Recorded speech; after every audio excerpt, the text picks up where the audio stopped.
भाई साहब कल क्या मजा आया ट्विच पे। भाई साहब कोई बात नहीं, डोंट वरी। ट्विच पे अगर आप नहीं आए थे तो ट्विच से जो रिएक्शंस वीडियोस हमने बनाई है वो भी अपलोड होती रहेंगी इस चैनल्स पे धीरे धीरे। और आज जो हम करने वाले ट्विच पे वो होगा रोमन रेंस के ऊपर रैप सॉन्ग लिखने वाले हैं सब मिलके। बिकॉज अकेले से तो मेरे से लिखा जाने वाला है नहीं। 4 लाइनें लिखी हैं, उस 4 लाइन में क्या होगा।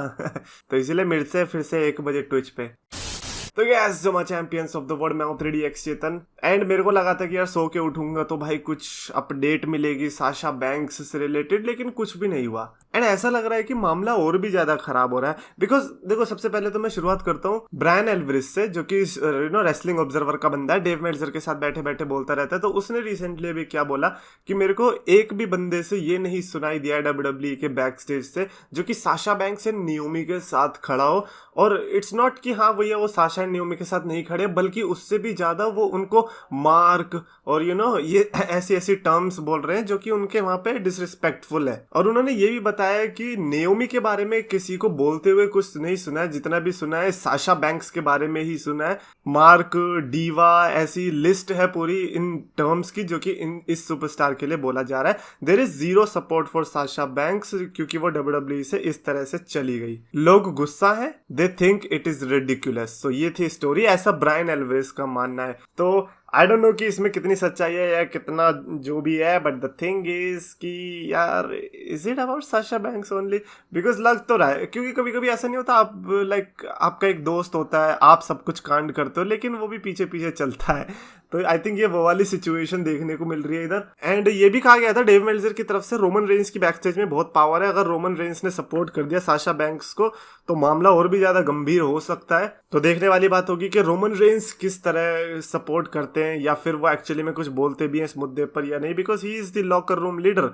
वेल, लॉकर रूम लीडर का क्या फायदा जब बंदी लॉकर रूम में ही ना हो। साशा बैंक्स तो चली गई ना लॉकर रूम से, तो फिर लीडर थोड़ी काम आएगा उधर। तो ऐसे देख के तो लग रहा है कि बहुत गंभीर सिचुएशन है। और जो एंड इसके सपोर्ट में भी काफी बंदे आए थे। सपोर्ट तो खैर पहले मैट कार्डोना की बात कर लेते, जो कि सपोर्ट तो क्या ट्रोल ही कर दिया। मैट कार्डोना ने लिखा कि अगर मैं टाइम में पीछे जा पाता तो जिस दिन मेरे को केन ने व्हील चेयर से धक्का दिया था तो उस दिन मैं क्या करता, मैं भी जॉन लॉरेनाइटिस के ऑफिस में जाता, अपना नेक ब्रेस उसकी टेबल पे रखता और वहां से चला जाता, बिकॉज मेरे को रिस्पेक्ट नहीं किया जा रहा था एज इंटरनेट चैंपियन। अबे यार यार ये मैट कार्डोना का कैरेक्टर अलग ही खेल रहा है।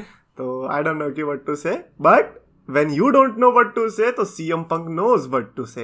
तो CM Punk ने उनको कोट कर, हाँ भैया हाँ मैं ब्लॉक हूँ मुझे पता है, लेकिन इनकॉग्निटो पे जाके देख सकते हैं। जब मेरे को पता चला कि अरे CM Punk ने कुछ बोला है तो गए हम इनकॉग्निटो पे देखने की भैया क्या बोला है। तो पता चला कि उन्होंने लिखा कि अगर तुम टाइम में वापस जा पाते अपने लिए स्टैंड लेने के लिए तो फिर तुम अब भी वर्कर्स के लिए स्टैंड ले सकते हो या फिर लेना चाहिए। अरे बबुआ तुम रो काहे रहे हो CM Punk? Just because Eric Bischoff ने अभी आपको परसों ये बोल दिया कि CM Punk is a big flop for wrestling financially, तो फिर आप उसका गुस्सा जैक राइडर पे क्यों उतार रहे हो यार? वो तो तुम्हारा अच्छा दोस्त होना चाहिए था। गलत बात है ये तुम्हारी, ठीक है ना? And what do you mean by stand up for workers? भाई किसके लिए स्टैंड अप ले हम? साशा बैंक्स एंड नियोमी के लिए? पता तो चले है किधर। भाई स्टैंड तो उसका लेना जो सामने दिख रहा हो कि हाँ भैया तू चिंता मत कर, तू खड़ा रहे, हम भी खड़े हैं तेरे साथ। अबे वो वहां पे रह के लड़ती बात करती मजा भी आता ना। अबे भाग गए भाई, पता ही नहीं चल रहा तब से कि हो क्या रहा है यार। हट, सिचुएशन बहुत ही ज्यादा कॉम्प्लिकेटेड है। एंड CM Punk अगर ऐसे गुस्से पे आ गया ना तो फिर देख लेना क्या होने वाला है। CM Punk अकेला हिला देगा WWE को। क्या बात कर रहे हैं यार? बेस्ट इन द वर्ल्ड है। ओ बेस्ट इन द वर्ल्ड, बड़ा अच्छा सेगवे। कोडी रोड्स ने रिसेंटली अपने आप को बेस्ट इन द वर्ल्ड बताया, लेकिन साथ ही साथ ये भी बताया कि well Roman Reigns is actually the real best in the world right now. Proof चाहिए, the proof is those 2 championship. इस समय जिसके पास भी वो चैंपियनशिप्स है वो बेस्ट इन द वर्ल्ड है। रोमन रेंस ने ब्रॉक लेसनर को हरा रखा है and he is carrying that belt. तो जब तक वो बेल्ट उनके पास है आई थिंक कंक्लूजन तो यही कहता रहेगा that Roman Reigns is the best in the world. Oh my god, फिर क्या था? फिर तो ऑल एलीट रेसलिंग के सुपरस्टार डैक्स, उन्होंने कमेंट डाला ट्वीट पे लिखा by a large margin lol, और फिर नीचे उनकी फोटो थी जिसमें वो घुसंड बजा रहे थे कोडी रोड्स को। I love when these superstars take shots at each other, मतलब मजा ही आ जाता है, स्पेशली अगर दो कंपनी के बीच में अगर शॉट्स लग रहे हो ना, ओहो जिंदगी का आनंद तो भाई फिर इसी में ही है। By the way Cody Rhodes का एक और सुना था, कोडी रोड्स और बेकी लिंच का सेगमेंट, यानी कि जब रॉ ऑफ एयर हो गई थी, आस्का से हार गई थी बेकी लिंच, तो उसके बाद जब बेकी लिंच जा रही होती है, कोडी रोड्स आ रहे होते हैं डार्क मैच के लिए। ओह my God, don't even remind me कि भैया डार्क मैच में कोडी रोड्स था। बट एनीवेज बेकी लिंच इतने गुस्से में थी कि वो कोडी रोड्स को मारने के लिए तैयार थी। आई थिंक मैं यहाँ पे क्लिप प्ले कर सकता हूँ, तो उस पर आप देख सकते हो कितने गुस्से में थी। भाई अलग ही स्टोरी नहीं चल रही कि भैया मेरे पति को कैसे मारा तूने, ले बेटा मैं तेरे को भी मारूंगी अलग ही लेवल पे खेल रहे भाई ये पति पत्नी। ऑल्सो सराया, यस पेज के बारे में फैक्ट लिखा था किसी ने, रीना नाम की लड़की ने, तो उसमें पेज ने ट्वीट करके लिखा इमेजिन अ रिटर्न दो। भाई क्या बात कर रहे, सही में रिटर्न हो जाएगी। वेल यू नो हमारे साथ ऐसे खिलवाड़ ना करो, ऑलरेडी बेली हमारे पास है ऐसे खिलवाड़ करने के लिए कि भैया मैं रिटर्न करूंगे। नहीं करा, मैं तो सो रही थी। तो एक और बंदी नहीं चाहिए हमें, आना है तो आ जाओ, ये सब ड्रामे नहीं झेलने वाले हम, ठीक है ना। एक सुपरस्टार काफी है हमारे पास। एंड बाय द वे 4 साल से ज्यादा हो गए हैं पेज को रिटायर हुए।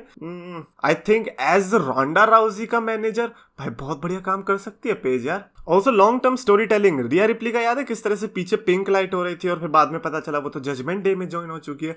वैसे बेथ फिनिक्स ने अपना एक फोटो डाली जिसमें वो अपने यू नो शूज की तरफ का पोज खींच रखा था, पिंक लाइट जल रही थी, पिंक या पर्पल जो भी कहते हैं उसको, और उन्होंने लिखा कि जस्ट हॉप्ड इन माई उबर परफेक्टली नॉर्मल।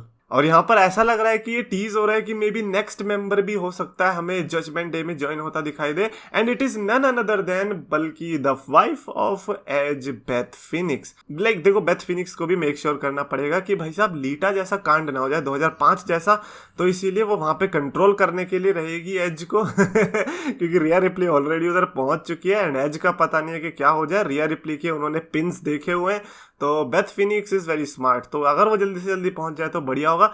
मीनवाइल एज और फिन बैलर कहेंगे अबे यार अब एक और बंदे ढूंढने पड़ेंगे, अबे हम तो बंदे ढूंढते थक जाएंगे, ये लड़ेंगे कब तो दैट इज इट। एनीवेज आज के लिए तो डेफिनेटली इस वीडियो में इतना ही था। कमेंट्स में लिखकर बताना आप कहाँ तक पहुंचे इस सिचुएशन में regarding Saisha banks and Naomi. Comments में लिखो, और अगर आपको वीडियो पसंद आए तो प्लीज लाइक करो, शेयर करो, चैनल सब्सक्राइब करो। हाँ भाई एक गुटके की शर्त लगाते, चल जो जीतेगा उसका गुटका। आई होप तू ही जीते। गुटका खा कर देख मेरा कैसा शरीर हो गया है। अच्छा तो मेरा कौन सा सही है, मेरी भी तो पसलियां निकली पड़ी हैं, देख ले। लेकिन छोटे छोटे पैक्स तो हम दोनों के ही बने पड़े हैं। चल ठीक है फिर लड़के देख ही लेते हैं कौन आज गुटके का मालिक बनेगा। Look at the face bro. Oh my god, now I cannot tell who is who. I forgot who is John Cena and I forgot who is Randy Orton now.